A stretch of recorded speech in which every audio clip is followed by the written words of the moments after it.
नमस्कार दोस्तों, चलिए शुरू करते हैं आज का क्लास। आज हम लोग पढ़ने वाले हैं विश्व इतिहास। ठीक है, और विश्व इतिहास में क्या पढ़ने वाले हैं, तो विश्व इतिहास में सभी राज्यों में जहाँ भी बिहार शिक्षक भर्ती या दिल्ली शिक्षक भर्ती या उत्तर प्रदेश शिक्षक भर्ती, दिल्ली शिक्षक भर्ती और अन्य सभी शिक्षक भर्ती में विश्व इतिहास से पूछे गए अब तक के जितने सवाल हैं, सभी सवालों को हम लोग बारी बारी करके देखने का प्रयास करेंगे। ठीक है, तो चलिए बिना किसी देरी के अपना वीडियो हम शुरू करते हैं। देखिए हमारा दोस्तों पहला सवाल इसमें क्या कह रहा है।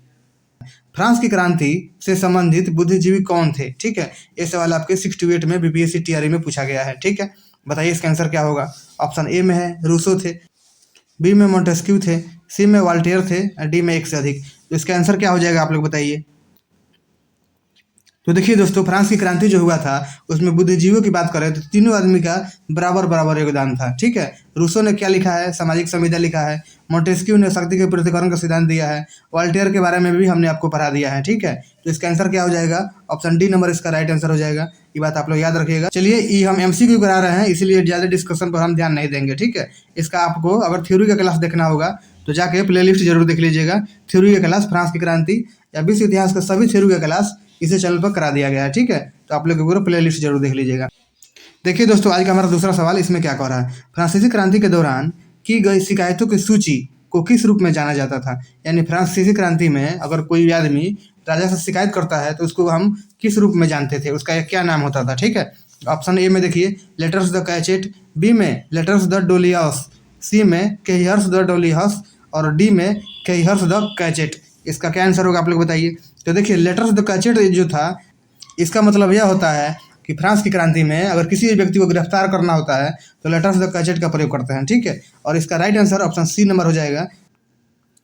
इसी को फ्रांसीसी क्रांति के दौरान शिकायतों की सूची के रूप में जाना जाता है। ठीक है, ऑप्शन सी नंबर इसका राइट आंसर हो जाएगा। देखिए दोस्तों 3 नंबर सवाल आज का, इसमें क्या कह रहा है। फ्रांस में तीसरे स्टेट को नेशनल असेंबली घोषित करने वाले प्रस्ताव को किसने मंजूरी दिया था। ठीक है, यानी हमने आपको बताया था कि नेशनल असेंबली जब घोषित हुआ था तो उसको किसने मंजूरी दिया था। ठीक है, ऑप्शन ए में कैलोन, बी में रोबेस्पियर, सी में सीएस और डी में काबूर। इसका क्या आंसर होगा आप लोग बताइए। इसका राइट आंसर ओबेसियस हो जाएगा। ठीक है, ऑप्शन सी नंबर जो लिखा है सीएस, इसका राइट आंसर हो जाएगा। ठीक है, आप लोग इस बात का ध्यान रखिएगा। देखिए दोस्तों, आज का हमारा 4 नंबर सवाल इसमें क्या कह रहा है। 1789 में थर्ड स्टेट का अध्यक्ष किसे चुना गया था आप लोग बताइए। फ्रांस की क्रांति में कितने स्टेट होते थे आप लोग बताइए। तो फ्रांस की क्रांति में 3 स्टेट होते थे। ठीक है, प्रथम स्टेट, द्वितीय स्टेट, तृतीय स्टेट। ये सवाल भी आपको पूछा गया है, नीचे हम दिखाने वाले हैं। यहाँ देखिए ऑप्शन ए में जयकर नयकर, बी में जीन सिल्वन बेली, सी में लफायते या डी में सीएस। ये लफायते कौन था आप लोग बताइए। ये जो लफायते था इसने अमेरिका क्रांति में फ्रांस की ओर से सैनिकों का नेतृत्व किया था, और फ्रांस जब मदद किया था अमेरिका का तो इसी लफायते के नेतृत्व में किया था। ठीक है, ये बात आप लोग ध्यान रखिएगा। इस क्वेश्चन का सही आंसर जो हो जाएगा वो ऑप्शन बी हो जाएगा, यानी जिल सिल्वन बेली को थर्ड स्टेट का अध्यक्ष चुना गया था। ठीक है, कब 1789 ईस्वी का बात है।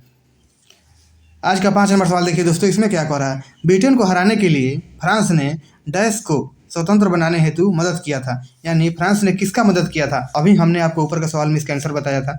ठीक है, आप बताइए। ऑप्शन ए में है चीन, या बी में आयरलैंड, या सी में अमेरिका, या डी में मान लेते हैं इनमें से कोई नहीं। ठीक है, तो बताइए इसका राइट आंसर क्या हो जाएगा। तो देखिए दोस्तों, ब्रिटेन को हराने के लिए फ्रांस में, और फ्रांस की ओर से किसने, तो उसका नाम याद रखिएगा लफायते। ठीक है, जैसा हमने आपको ऊपर अभी बताया, लफायते के नेतृत्व में अमेरिका को फ्रांस ने मदद किया था लफायते के नेतृत्व में। ठीक है, इसलिए इसका answer option C number right answer हो जाएगा। बात आप लोग ध्यान रखिएगा। आज देखिए दोस्तों, आज का 6 नंबर सवाल इसमें क्या कह रहा है। किस वर्ष में लुई 16वां फ्रांस की राजगद्दी पर बैठा। आप बताइए इसका आंसर क्या होगा। और ये भी बताइएगा कि वह उस समय कितने वर्षों का था, यानी उस समय उसकी उम्र क्या थी। ये बात आप याद रखिएगा। उस समय उसका उम्र जो था वह 20 साल था। ठीक है, 20 साल की उम्र में मात्र राजगद्दी पर बैठ गया। क्या होगा इसका आंसर। अब ऑप्शन ए में है 1774 में, बी में 1789 में, सी में 1785 में और डी में 1776 में। बताइए इसका आंसर क्या होगा। देखिए सर, अमेरिका को आज़ादी मिली थी। ठीक है, ये बात आप याद रखिएगा। इसका आंसर जो हो जाएगा ऑप्शन ए नंबर राइट हो जाएगा। क्यों, क्योंकि 1774 ईस्वी में फ्रांस की गद्दी पर लुई 16वां बैठा था। ये बात आप लोग ध्यान रखिएगा। आज का 7 नंबर सवाल देखते हैं दोस्तों, इसमें क्या कह रहा है। सवाल आपके बीपीएससी या डीएसएसबी या जो भी शिक्षक भर्ती एग्जाम हुआ है उसमें सब पूछा गया है। ठीक है, ये बात आप लोग ध्यान रखिएगा। आज का 7 नंबर सवाल देखिए, इसमें क्या कह रहा है। 1785 ईस्वी में मेरी अंतोनेट किस अफेयर में फंस गई थी। ठीक है, मेरी अंतोनेट कौन थी, तो लुई 16वां की पत्नी थी। ठीक है, ये बात आप लोग ध्यान रखिएगा। ऑप्शन ए में है रूबी हार, या बी में पन्ना हार, या सी में नीलम हार, या डी में डायमंड नेकलेस। ठीक है, तो इसका आंसर क्या होगा बताइए। तो 1785 में मैरी अंतोनेट जो थी वह डायमंड नेकलेस के हार में एक अफेयर में फंस गई थी। ठीक है, इसलिए इसका आंसर जो होगा option D number right answer हो जाएगा। अच्छा लग रहा होगा तो लाइक कर दीजिएगा, सब्सक्राइब कर दीजिएगा। यहाँ ऑप्शन देखिए, 8 नंबर सवाल देखिए, इसमें क्या कह रहा है। राजा लुईस सलामा की पत्नी का क्या नाम था। ऑप्शन ए में मैरी अंतोनेट, बी में मेरी प्रेस्कॉट। देखिए सवाल कितना आसान पूछा जाता है, आप लोगों को लगता होगा कि सवाल भारी पूछा जाता है, ऐसा बात नहीं है। जो हम पढ़ा देंगे उसी में से आएगा, ये बात ध्यान रखिएगा। ऑप्शन सी में मारिया तेरेसा, या डी में इनमें से कोई नहीं। आपका अगर विषय है जैसे हिस्ट्री है तो हिस्ट्री में तो आपको वर्ल्ड हिस्ट्री पूछा जाएगा, और वर्ल्ड हिस्ट्री कितने नंबर का पूछा जाएगा, तो लगभग 10 नंबर का पूछा जाएगा। ठीक, तो आप अगर हमारा क्लास केवल करते हैं तो 10 में से 9 नंबर तो इसी क्लास से आपको आ जाएगा। ठीक है, इसलिए चैनल को सब्सक्राइब कर दीजिएगा और जुड़े रहिएगा। इस चैनल पर जितना विश्व इतिहास का क्लास कराया जा रहा है सबको आप लोग बारी बारी से देख लीजिएगा। ठीक है, फिलहाल इसका आंसर बताइए क्या होगा। इसका answer option A number right हो जाएगा, क्योंकि मैरी अंतोनेट जो थी लुईस सलामा की पत्नी थी। आगे देखते हैं दोस्तों, आज का 9 नंबर सवाल, इसमें क्या कह रहा है। किस वर्ष में लुईस 16 ने ट्रेयोस के शहर में कुलीन सदस्यों को निर्वासित किया था। ठीक है, यानी लुईस 16वां जो राजा था उसने ट्रेयोस के शहर में कुलीन सदस्यों को निर्वासित कब किया था। ऑप्शन ए में 1789 में, या बी में 1787 में, या सी में 1785 में, या डी में 1774 ईस्वी में। तो बताइए इसका आंसर क्या हो जाएगा। इसका राइट आंसर दोस्तों हो जाएगा ऑप्शन बी नंबर। ठीक है, आप लोग याद रखिएगा। टोटल हमने 20 क्वेश्चन लिया है दोस्तों, तो पूरा वीडियो अवश्य देखिएगा। ठीक है, आइए देखते हैं आज का 10 नंबर सवाल, इसमें क्या कह रहा है। राजा लुईस 16 ने कब वित्तीय संकट के कारण जनरल स्टेट की मीटिंग बुलाई थी। बताइए, काफ़ी महत्वपूर्ण सवाल है कि राजा लुईस 16 ने कब वित्तीय संकट के कारण जनरल स्टेट की मीटिंग बुलाई थी, जो पिछले 175 वर्षों, यहाँ ध्यान रखिएगा, 175 वर्षों से जनरल स्टेट की मीटिंग नहीं हुई थी। ठीक है, और क्या कारण था कि जनरल स्टेट की मीटिंग बुलाना पड़ा, तो इसके लिए आप फ्रांस की क्रांति का थ्योरी क्लास हमारा जरूर देख लीजिएगा। ठीक है, फिलहाल इसका आंसर देखिए, ऑप्शन ए में 1780 के दशक में, या 1790 के दशक में, या 1760 के दशक में, या इनमें से कोई नहीं। ठीक है, तो बताइए इसका आंसर क्या हो जाएगा। तो इसका राइट आंसर जो हो जाएगा दोस्तों ऑप्शन ए नंबर राइट हो जाएगा, यानी 1780 के दशक में इसने जनरल स्टेट की मीटिंग बुलाया था। देखिए दोस्तों, आज का हमारा 11 नंबर सवाल, इसमें क्या कर रहा है। फ्रांसीसी क्रांति शुरू होने से पहले अंतिम शासक कौन था। यानी फ्रांसीसी क्रांति कब हुआ था, तो 1789 में हुआ था। आप लोग डेट याद रखिएगा, 1789 में फ्रांस की क्रांति हुआ था। और पूछ रहा है उस समय या उसके पहले, जस्ट पहले राजा कौन था। तो ऑप्शन ए में लुई 16वां, ऑप्शन और देखिए, बी में है लुई 15, सी में लुई 14, और डी में लफाए थे। इसका आंसर क्या होगा। 1774 ईस्वी में इसने राजा बना था। और फ्रांस की क्रांति कब होता है, 1789 ईस्वी में। इसका राइट आंसर क्या हो जाएगा, ऑप्शन ए नंबर लुई 16वां जो था, यही फ्रांस की क्रांति शुरू होने से पहले और फ्रांस की क्रांति के समय लुई 16वां फ्रांस का राजा था। ठीक है, बात आप लोग ध्यान रखिएगा। आज का 12 नंबर सवाल देखते हैं दोस्तों, इसमें क्या कह रहा है। लुई 16 फ्रांस का राजा कब बना। बताइए, कितना आसान सा सवाल पूछा गया है। लुई 16 फ्रांस का राजा कब बना, और यही सब सवाल प्रीवियस ईयर जो सवाल है उसमें से कम 40% सवाल आपको आपके एग्जाम में देखने को मिलता है। ठीक है, तो प्रीवियस ईयर बढ़िया से करके जाना है। ऑप्शन ए में 1774 में, बी में 1785 में, सी में 1789 में, और डी में 1787 में। तो बताइए लुई 16 फ्रांस का राजा कब बनता है। इसका option A number right answer हो जाएगा, यानी 1774 ईस्वी में लुई 16 फ्रांस का राजा बनता है। ठीक है, अब आज का 13 नंबर सवाल देखते हैं दोस्तों, इसमें क्या कह रहा है। यहाँ देखिए, फ्रांसीसी क्रांति के दौरान लुई 16 ने किस शहर में भागने का निर्णय ले लिया था। देखिए, फ्रांस की क्रांति कब हुआ था, 1789 ईस्वी में था, और उसी समय 1791 ईस्वी में इसने पेरिस भागने का सोच लिया था। देखिए, बरसाए के शहर में या बरसाए के महल में तो ये तो रहता ही था। लंबार्डी इसका आंसर नहीं होगा, इनमें से कोई भी नहीं होगा। ऑप्शन ए नंबर इसका राइट आंसर हो जाएगा, यानी 1991 ईस्वी में लुई 16 पेरिस भाग गया था। ठीक है, अपना देश छोड़कर, ये बात ध्यान रखिएगा। देखिए दोस्तों, प्रीवियस ईयर सवाल कितना रिपीट होता है इस क्वेश्चन के माध्यम से देखते हैं। यहाँ देखिए 14 नंबर में, किस वर्ष में मैरी अंतोनेट हीरे के एक हार घोटाले के बीच में फंस गई थी। जैसा हमने आपको अभी ऊपर बताया, ऊपर क्या हमने आपको बताया कि 1785 ईस्वी में मैरी अंतोनेट किस अफेयर में फंस गई थी।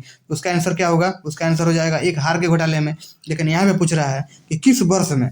ठीक है, तो आप लोग इसका आंसर क्या होगा, तो हमने अभी इसको ऊपर में पढ़ा है कि इसका आंसर राइट 1785 ईस्वी हो जाएगा, यानी 1785 ईस्वी में मैरी अंतोनेट हीरे के एक हार के घोटाले के बीच में फंस गई थी। ठीक है, बात आप लोग ध्यान रखिएगा। आज का 15 नंबर सवाल देखते हैं दोस्तों, इसमें क्या कह रहा है। यहाँ देखिए, इसको हमने अभी ना आपको ऊपर बताया है, आप लोग बताइए इसका आंसर क्या होगा। लुई 16 पेरिस कब भाग गया था बताइए, 1794 में या 1791 में या 1789 में या डी में है 1795 में।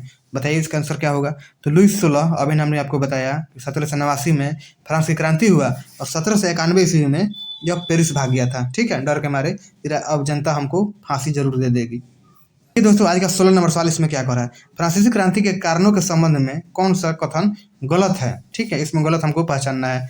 ऑप्शन ए में है फ्रांस के राजा को निजी संपत्ति माना गया। बात तो सही है कि राजा को ही अपना सब संपत्ति मानती थी, ये बात सही है। बी में टाइद कर का प्रसार, टाइद कर और टाइल कर ये दो कर होते थे फ्रांस में, ये बात आप लोग ध्यान रखिएगा, ये तो सही है। यहाँ देखिए सी में, यहाँ पे पाली नहीं होगा, ठीक है, यहाँ पे प्रथम होगा। प्रथम और दूसरी संपदा पर कर का बोझ था, यानी प्रथम स्टेट और दूसरी स्टेट कर देते थे, तो ये तो गलत हो जाएगा क्योंकि कर केवल तीसरे स्टेट देते थे, प्रथम स्टेट और दूसरा स्टेट टैक्स नहीं देते थे। डी में इनमें से कोई नहीं। ठीक है, तो गलत ही पूछा है क्योंकि कौन सा गलत है, इसलिए इसका आंसर जो होगा ऑप्शन सी नंबर हो जाएगा। आप लोग इस बात का ध्यान रखिएगा। आज का 17 नंबर सवाल देखते हैं दोस्तों, इसमें क्या कर रहा है, फ्रांस की क्रांति के समय फ्रांस की मुद्रा का क्या नाम था बताइए। फ्रांस की क्रांति के समय फ्रांस की मुद्रा का क्या नाम था। ऑप्शन ए में है मार्क, बी में लिब्रे, सी में रूबल, डी में इनमें से कोई नहीं। क्या होगा इसका आंसर। एक लोग जब फ्रांस की क्रांति पढ़े थे उस समय हमने आपको बताया था कि फ्रांस पर लगभग 12 अरब लिब्रे का कर्ज चढ़ गया था। जब वो अमेरिका का मदद किया था तो इस पर 2 अरब पहले से और राजा का भोग विलास के चलते 10 अरब का और टैक्स और कर उस पर चढ़ गया था, यानी टोटल 12 अरब लिब्रे का उस पर कर्ज चढ़ गया था। ठीक है, इसका आंसर जो हो जाएगा option B number right answer हो जाएगा। मार्क क्या था, मार्क जर्मनी की मुद्रा था। ठीक है, ये बात आप लोग ध्यान रखिएगा। आज का 18 नंबर सवाल देखिए दोस्तों, इसमें क्या कह रहा है, किसने कहा कि मैं ही राज्य हूँ। ठीक है, यानी आई एम द स्टेट, मैं जो कहूँगा वही सर्वोच्च है। ऑप्शन ए में लुई 16, बी में लुई 14, सी में लुई 15 या डी में इनमें से कोई नहीं। बताइए इसका आंसर क्या होगा। किसने कहा कि मैं ही जो कथन है यह लुई 14वां का है, इसलिए इसका answer option B number right answer हो जाएगा। बात ध्यान रखिएगा। आज का 19 नंबर सवाल देखते हैं। टोटल 20 क्वेश्चन ही हमने लिया है। आज का 19 नंबर सवाल देखिए और इसका आंसर बताइए। 3 ऑप्शन में ही आपको आंसर बताना है। मेरे बाद प्रलय होगा, यह बात किसने कहा था। ठीक है, ऑप्शन ए में है लुई 16, बी में लुई 14 और सी में लुई 15। तो क्या होगा इसका आंसर। किसने कहा था कि मेरे बाद प्रलय होगा, यह बात लुई 15वां ने कहा था। ठीक है, इसलिए इसका आंसर जो हो जाएगा सी नंबर इसका राइट आंसर हो जाएगा। ठीक है, आज का हमारा अंतिम क्वेश्चन देखिए दोस्तों, 20 नंबर सवाल। इसमें क्या कह रहा है, 17वीं 18वीं शताब्दी में फ्रांस की सामाजिक संरचना कितने स्टेटों में बटा था। उसकी जो राजनीतिक संरचना थी वह कितने स्टेट में बटी थी। ठीक है, ये सवाल आपके बीपीएससी टीआरई 2023 में पूछा गया था। ऑप्शन ए में है कि 3 स्टेट में, बी में 4 स्टेट में, सी में 2 स्टेट में या इनमें से कोई नहीं। इसका आंसर क्या होगा। तो हमने अभी ना आपको ऊपर बताया कि फ्रांस का जो सामाजिक संरचना थी वह 3 स्टेट में बटा था। ठीक है, प्रथम स्टेट, द्वितीय स्टेट और तृतीय स्टेट। इसका थ्योरी क्लास अगर देखना होगा आपको तो इसी चैनल पर करा दिया गया है, एक बार जाकर प्ले लिस्ट जरूर देख लीजिएगा। मिलते हैं कल शाम को 5 बजे। आज के लिए धन्यवाद। ओके।